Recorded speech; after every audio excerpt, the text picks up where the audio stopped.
I wanted to highlight a few aspects of this budget, and then, but also would encourage you to ask any questions. Don't feel like you have to wait to the end to ask a question. I'm going to highlight a few sections, and I'm going to begin with page 4. So if you look on page 4, you will notice the budget summary.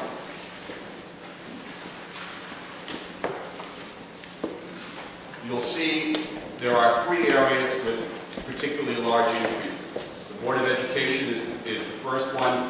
That is due to the fact that we will be negotiating contracts and had to, in the coming year, and have to increase our legal costs for that purpose. So it shows 49% increase. It's a $9,300 increase.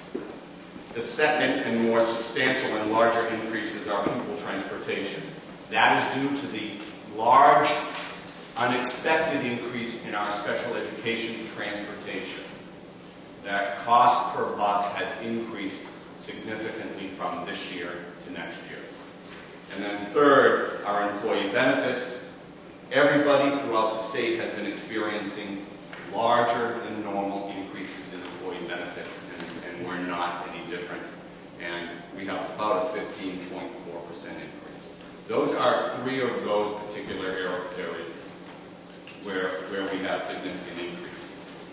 I wanted to ask you to go to page 7, because this year's budget does represent dramatic changes in the way we organize classrooms, as Brian highlighted when he began. In order to sustain this budget at 3%, we will be cutting 4 classroom teachers. So all of our grade levels now will be at 4 sections per grade level. As of today, 4 of those grade levels are at 5 sections. We will be consolidating, and we've laid off or notified of layoffs 4 non-tenured teachers who have those positions right now.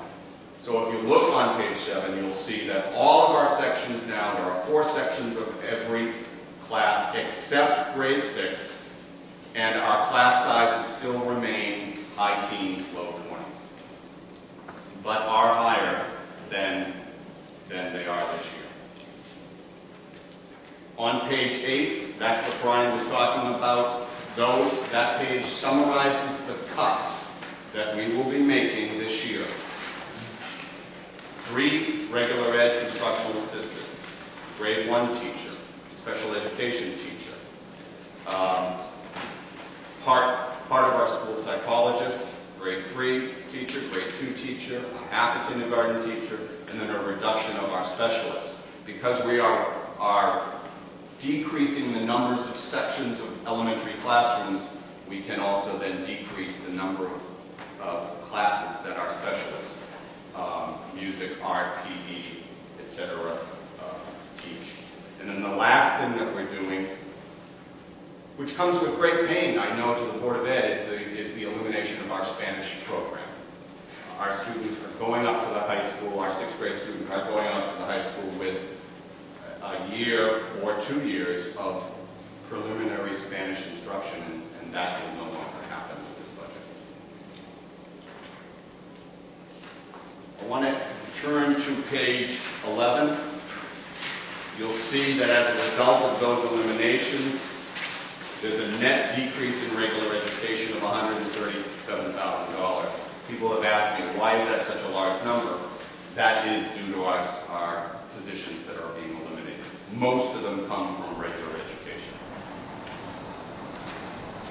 If you look on page 13,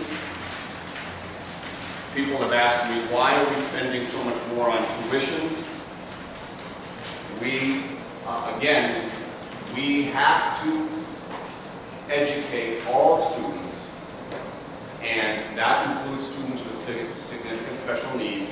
Sometimes we don't have the services in our town to provide for severe students with special needs, and therefore we have to outplace them.